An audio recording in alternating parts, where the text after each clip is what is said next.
ទុនមានលក្ខណៈកាអើយកាសូមសួននួនយល់បំណងក្តីស្រឡាញ់ពេញព្រាដួងចិត្តនៃបង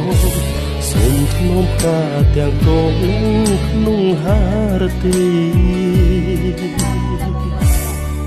សែនស្នេហ៍បុផាខ្នងព្រៃការមានន័យរូបឆោមលោមពណ៌បរិសុទ្ធ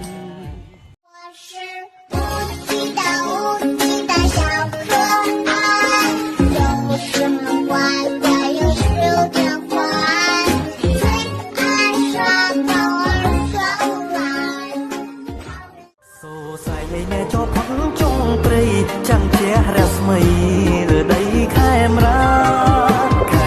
có cùng chụp chung cua xa camera có cùng chụp chung cua xa để kèm rót hai nè sắp bài chốt chôm buồn phùng ấy nè nhiều món ròm bài nữ ngày đừng tia đừng nhắn mình lại đừng về soi kháng khai thuộc bạn nãy trời nó rồi mà chạy nhá sao bên thầy mò bên chậu bên chuồng lò rồi bạn chậu đây đại một mà đại chậu bạn chuồng lò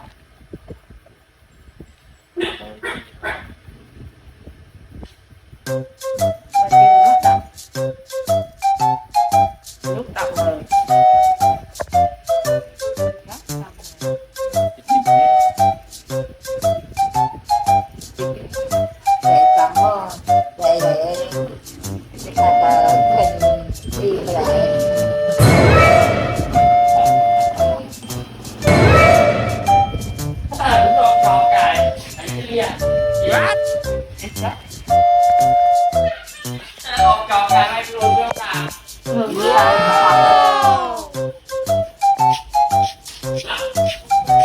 cái chỗ tốt